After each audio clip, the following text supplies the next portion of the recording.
لابد ان كل واحد في مصر يدي اجابه لنفسه. كل واحد في مصر، كل راجل، كل ست، كل شاب، كل فتاه،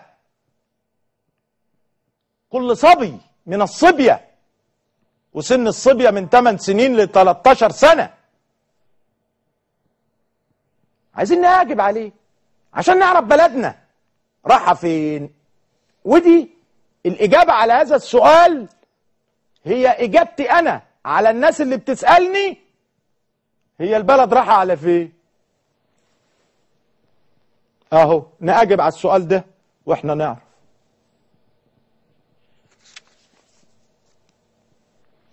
حقيقه يعني انا طولت النهارده، وعلشان كده يعني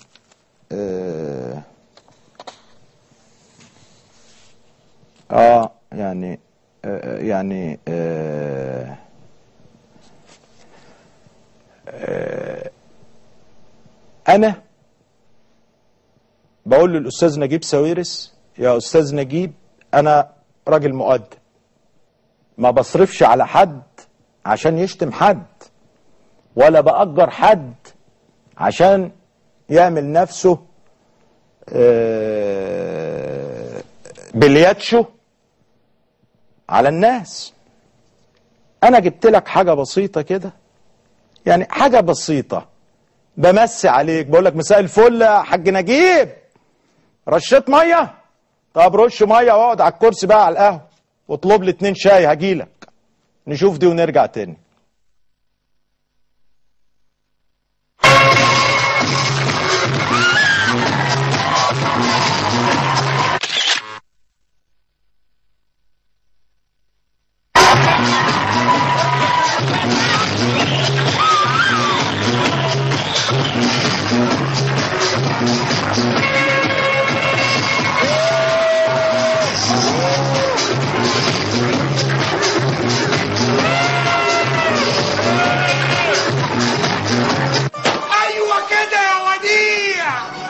اخيرا فهمت يا وديع. انت هتبقي نجمة الموسم، وكل موسم انت خدت مجموعة مواهب، من الشعر للشفايف للي بقى انت عارفة الباقي.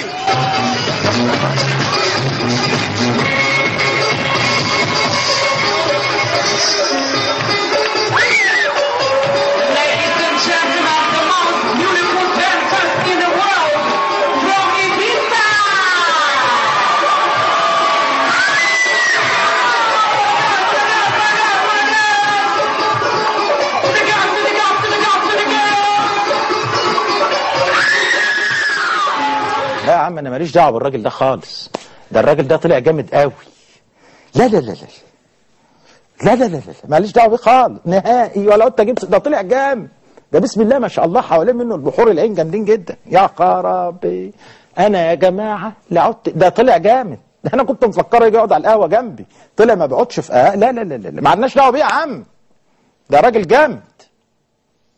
مين؟ طب نشوف الحاجه دي، ما اقعدش اجيب سيرته بعد الحاجتين ده هم. ده طلع جامد جدا.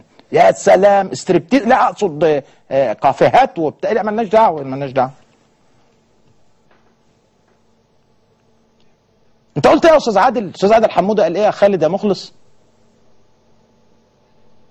خالد مخلص لسه بيذاكر.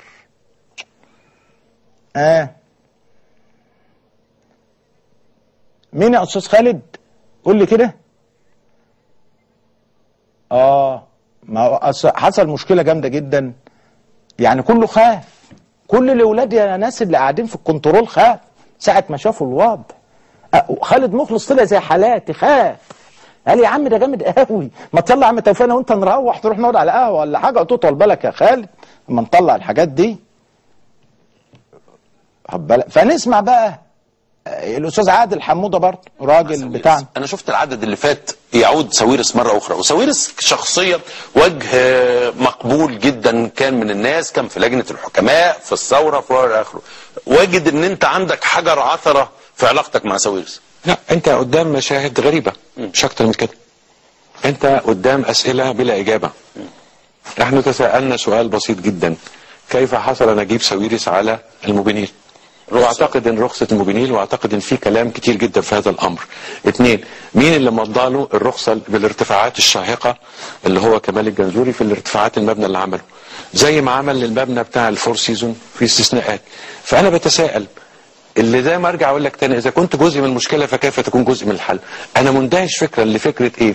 انه يعني خلي بالك انه نجيب ساويرس بشكل او باخر رفع راس مال اوراسكوم تيليكوم بشهادات مزوره، وكان في قضيه 26 قضيه بيننا وبين بالمحكمه، وقد اعترف بذلك في قلب عريضه الدعوه لما هيئه سوق المال عاقبته برقم رفض انه يدفعه، وقال لك مش انا اللي زورت، ده المحاسب اللي زور. القضيه هنا مش قضيه شخصيه، القضيه هنا قضيه خاصه بايه؟ بانه اذا كنت بتتكلم هو في خيار وفقوس، هو في شخص انا اجيبه لاسباب اقل بكتير جدا واوديه المحكمه، وفي شخص اخليه على راس الثوره. ما هي المعايير التي جعلت نجيب ساويرس من الحكماء، وجعلت من المستشارين، وجعلت وفي نفس الوقت خلت اقل منه يتحط في مواقف حته ارض مش عارف ايه خاصه بايه، وحته رخصه ايه والكلام ده كله؟ انا فهمني ما هي قوته الحقيقيه اساسا. يعني ايه اللي انا ده السؤال، وده سؤال من حق الناس اساله. زي حسين سالم، هو حسين سالم راجل خد بعضه ومشي في وقت مناسب، يعني ده السؤال يا استاذ عمرو. انا لا عندي بينه وبينه حاجه، ولا عندي اي موقف شخصي منه، ولا انا تنافست معاه على الموبينيل واخد بالك، ولا انا دخلت معاه في اي حته تانية. ثانيا اعتقد ان القضيه بتاعت شقيقه مع الجونه معروفه. 2، هناك قضيه كبيره جدا كانت بين مستثمر مصري معروف اسمه فؤاد سعيد، جه استثمر 100,000 دولار 100 مليون دولار هنا، فخدوه ودخلوا معاه في قضايا حتى اللحظه دي اللي موجود. انت قدام ظاهره محتاجه الى فهم. من فضلك شوف لي اللي كان بهيئه سوق المال وهيئه الرقابه، جيبوا زياد هنا وحلفوه على المصحف يقول الحق. ماذا كان يحدث في هيئه الرقابه الماليه؟ انا لا عندي مشكله شخصيه مع حد، ولا انا عندي موقف من حد، لكن انا شخص يحمل سؤاله على لا ما يهمش الكلام اللي قاله الاستاذ عادل، ده بسيط، ده الكلام الاولاني كان جامد قوي. لا ده الفيديو الاولاني اجمل يا عم، ما عندناش دعوه بيه، ما عندناش دعوه بيه يا استاذ خالد خالص. لا برضه مصرين يقول لك طب اخر مره ايه اخر حاجه بقى ما دام انت خايف منه كده. لا انا مش خايف منه، انا لا اخاف الا الله. انا بقول ده راجل جامد من الفيديو الاولاني، الفيديو الاولاني جامد جدا. طب اخر محاولة.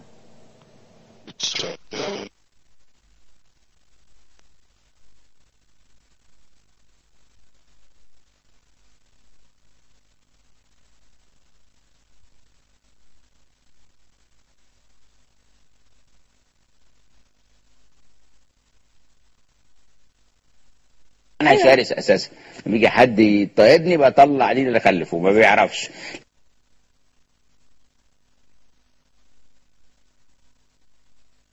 يقال انه علاقاتك بالاداره الامريكيه علاقات متينه، وهذه العلاقات امنت لك حصانه، لذلك انت لا تخشى احد. هذا شيء صحيح؟ انا الوحيد بعتقد نفسي من القلائل في العالم العربي رجل اعمال اللي بجاهر بحبي للثقافه الامريكيه، المجتمع الامريكي، النظام الرأسمالي الامريكي، وده شيء، والفيلم الامريكي والرأسمالية الامريكيه.